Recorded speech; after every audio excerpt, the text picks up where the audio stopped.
নমস্কার বন্ধুরা, আমার এই ছোট্ট চ্যানেলে আপনাদের সবাইকে স্বাগতম।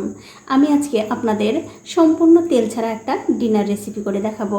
আশা করি এই রেসিপিটা দেখার পর আপনাদের ভালো লাগবে। তো রেসিপিটা করার জন্য সবার আগে নিয়ে নিচ্ছি 1 বাটি ময়দা। আপনারা চাইলে আটা দিয়েও এই রেসিপিটা করতে পারেন।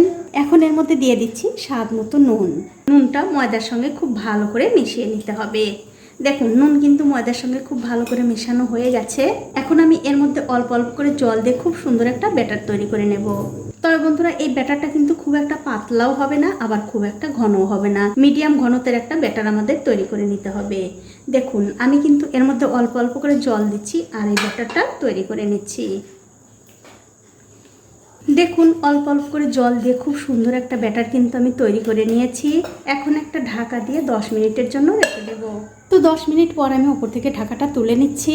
আর আপনাদের এই ব্যাটারের ঘনত্বটাও একটু দেখিয়ে দিচ্ছি কিভাবে এই ব্যাটারটা করতে হবে। দেখুন, ঠিক এরকম ঘনত্বের একটা ব্যাটার আমাদের তৈরি করে নিতে হবে। এখন আমি এর মধ্যে দিয়ে দিচ্ছি একটা ডিম। আপনারা চাইলে 2-3টে যত দেবেন ততই ভালো লাগবে খেতে, দিতে পারেন। তো একটা ডিম আমি দিয়ে দিলাম। এবারে এই ব্যাটারের সঙ্গে ডিমটা আবার খুব ভালো করে ফেটিয়ে নিতে হবে। তো এই দেখুন, ময়দার সঙ্গে ডিমটা কিন্তু আমি খুব ভালো করে ফেটিয়ে নিয়েছি। এখন এর মধ্যে দিয়ে দিচ্ছি সামান্য একটু বেকিং সোডা। অবশ্যই কিন্তু বেকিং সোডাটাই দিতে হবে, বেকিং পাউডার না। এবারে এই ব্যাটারের সঙ্গে এই বেকিং সোডা খুব ভালো করে মিশিয়ে নিতে হবে। আর আমার এই রেসিপিটা যে সকল বন্ধুরা ফেসবুক থেকে দেখছেন তাদের কাছে আমার একটাই অনুরোধ, অবশ্যই আমার এই পেজটিকে ফলো করে দেবেন। তাহলে যখনই আমি নতুন কোনো ভিডিও নিয়ে আসবো সবার আগে কিন্তু আপনি দেখতে পাবেন।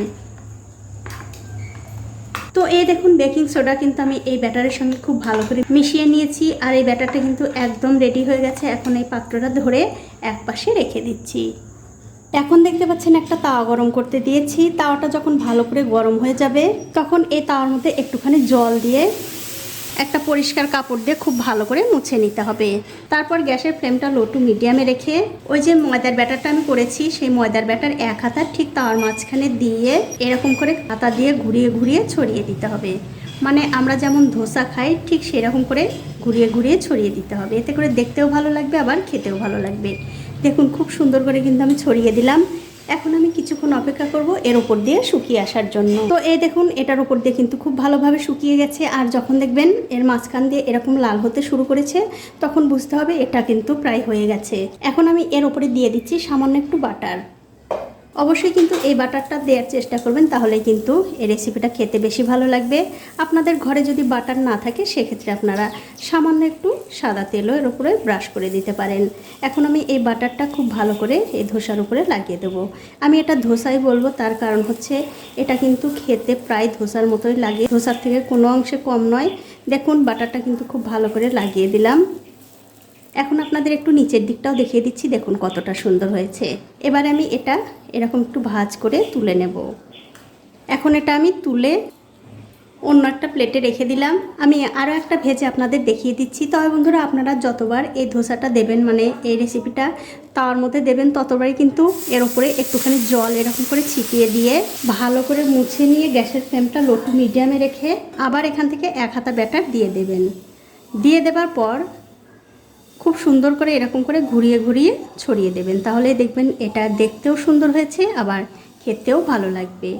দেখুন, এটাও কিন্তু আমি খুব সুন্দর করে ছড়িয়ে দিলাম। এটারও আমি কিছুক্ষণ অপেক্ষা করব উপর দিয়ে শুকিয়ে আসার জন্য। তো এই দেখুন, এটার উপর দিয়ে কিন্তু খুব ভালোভাবে শুকিয়ে গেছে আর মাঝখান দিয়ে কিন্তু লাল হতে শুরু করেছে। এখন আমি এটার উপরে একটু বাটার লাগিয়ে দেব। আর আপনারা কিন্তু অবশ্যই একদিন হলেও এইভাবে এই রেসিপিটা বানিয়ে খেয়ে আমাকে কমেন্ট করে জানাতে ভুলবেন না আপনাদের কেমন লেগেছে। দেখুন, এটার উপরেও কিন্তু বাটারটা খুব ভালো করে লাগিয়ে দিলাম। এটাও আমি ভাঁজ করে তুলে নেব। আর ঠিক এই একই রকম করে কিন্তু সবগুলোই বানিয়ে নিতে হবে। তো এই দেখুন বন্ধুরা, এক এক করে কিন্তু আমি সবগুলোই বানিয়ে নিয়েছি। আর বানানোর ফাঁকে ফাঁকে কিন্তু আমি 2-1টা খেয়েও নিয়েছি। এখন আপনাদের একটা ছিঁড়েও দেখাচ্ছি কতটা সুন্দর হয়েছে। দেখুন, এটা কিন্তু বাচ্চা থেকে বড় সবাই পছন্দ করবে। আপনারা এগুলো শুধু মুখেও খেতে পারেন, আমি তো শুধু মুখেই খেয়ে নিয়েছি। আবার যে কোনো ডাল তরকারির সঙ্গে খেতেও কিন্তু দুর্দান্ত লাগে। তো বন্ধুরা, আমার আজকের এই তেল ছাড়া রেসিপিটা আপনাদের কেমন লেগেছে? যদি ভালো লেগেই থাকে অবশ্যই একটা লাইক, কমেন্ট আর শেয়ার করতে ভুলবেন না।